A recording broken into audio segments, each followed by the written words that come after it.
एक गांव में श्यामलाल अपनी पत्नी रेखा और बेटी सपना के साथ रहता था।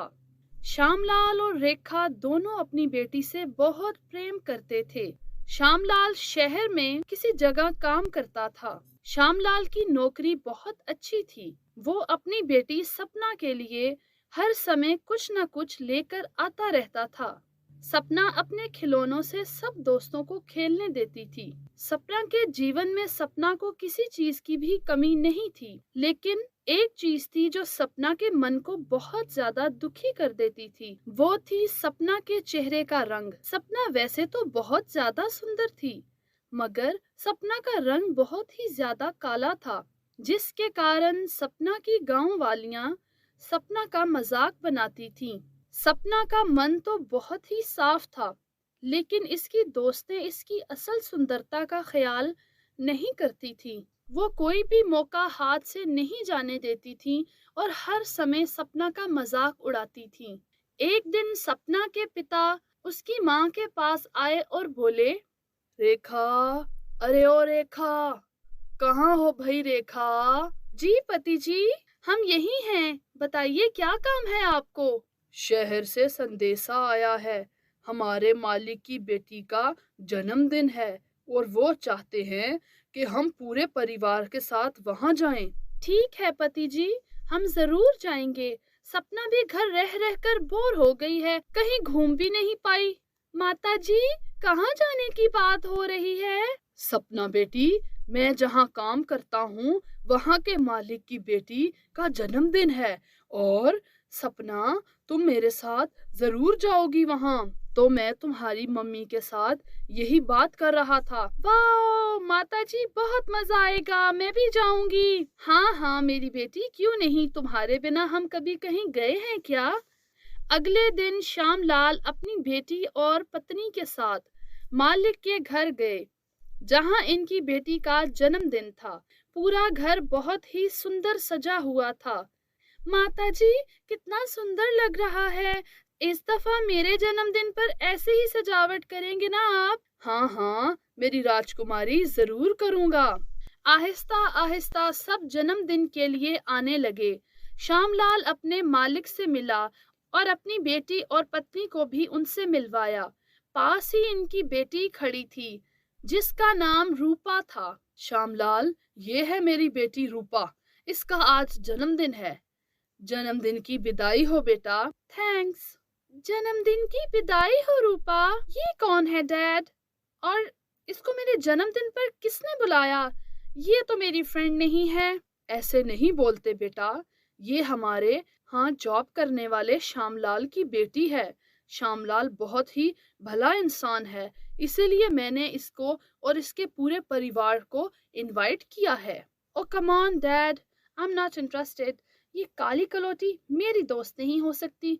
आपने बताया नहीं इसको कि मेरे फ्रेंड्स कितने हाई फाई और कितने सुंदर हैं। सो प्लीज, क्या नाम है तुम्हारा? वट एवर, खाना खाकर फौरन यहाँ से चली जाओ और ये सोचना भी मत कि तुम मेरी दोस्त हो। ये सब सुनकर सपना का मन बहुत ही दुखी हो गया और वो वहां से चली जाना चाहती थी, लेकिन अपने माता पिता के लिए रुक गई। घर वापस आकर भी सपना बहुत दुखी थी। सपना बेटा, हम जानते हैं कि तुम बहुत दुखी हो।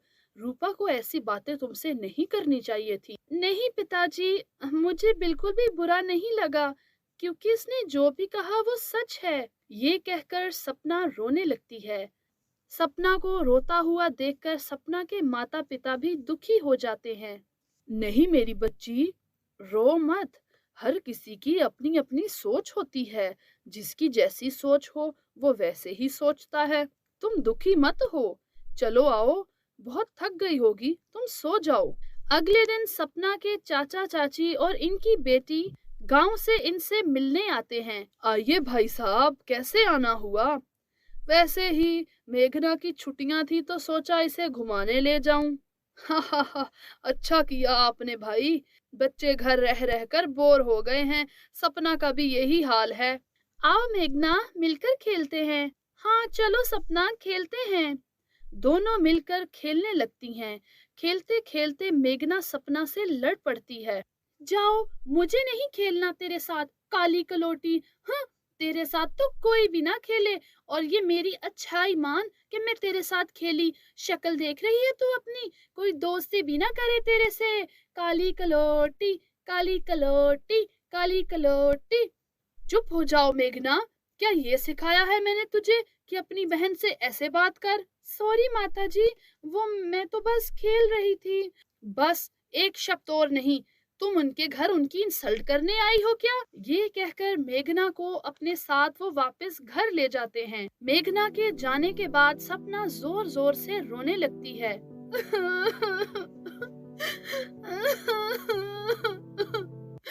काश मैं काली ना होती माताजी। कभी स्कूल में, कभी बाहर, कभी घर में, सब मेरा इस बात का मजाक बनाते हैं। क्या मैं काली हूँ तो इसमें मेरा क्या दोष है? माताजी, इनको क्यों नहीं पता चलता कि हमें किसी का भी मजाक नहीं बनाना चाहिए?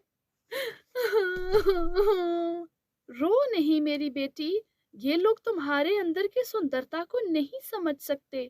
तुम दुखी मत हो, लोगों का क्या है, इनका तो काम है बातें बनाना। रेखा सपना को चुप करवाती है। एक दिन सपना कहीं जा रही होती है तो इसको एक बूढ़ी औरत नजर आती है। वो इसके पास जाती है। क्या हुआ बुआ, आप यहाँ क्यों खड़ी हैं? बेटा, मेरे पास खाने को कुछ नहीं है, मैं कल से भूखी प्यासी हूँ। क्या तेरे पास खाना है तो मुझे खाना दे दे। खाना नहीं खाया बेटा? बुआ जी, मेरे पास खाना तो नहीं है, लेकिन ये लें, ये कुछ पैसे रख लें, मुझे आज ही पॉकेट मनी मिली है, आप इसका खाना खा लें।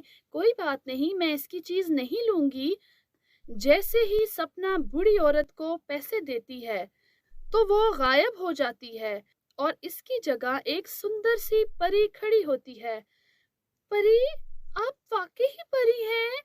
मैंने तो हमेशा आपको किताबों में देखा है, टीवी में देखा है और ड्रामों में।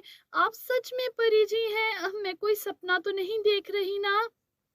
नहीं सपना, तुम कोई सपना नहीं देख रही, बल्कि मैंने तो तुम्हारी परीक्षा ली है। परीनगर से मैं यहाँ इंसानों की परीक्षा लेने आई हूँ और मैं उससे उसकी इच्छा पूछती हूँ। बताओ, तुम्हारी क्या इच्छा है?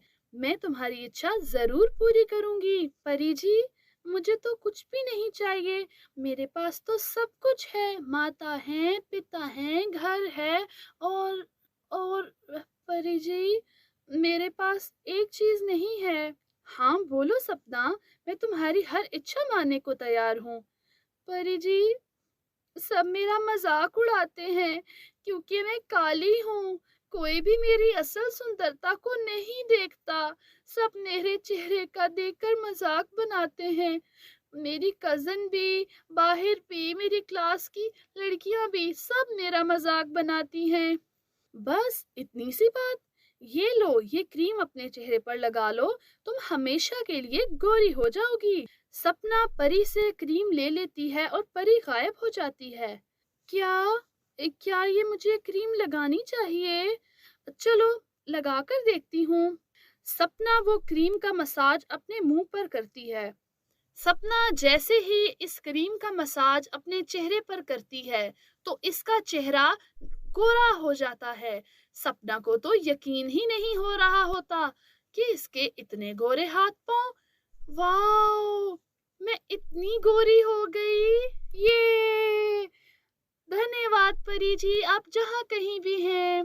सपना अपने घर आई तो इसकी माता सपना को देखकर हैरान हो जाती है। सपना बेटा, क्या लगाया है चेहरे पर, इतनी गोरी? सपना अपनी माता को सारी सच्चाई बता देती है। देखा सपना, तुझे तेरी अच्छाई का फल मिल गया। हाँ माता जी, अब तो मुझे इंतजार है कि मैं कब स्कूल जाऊंगी और सारी लड़कियां मुझे देखकर हैरान हो जाएंगी।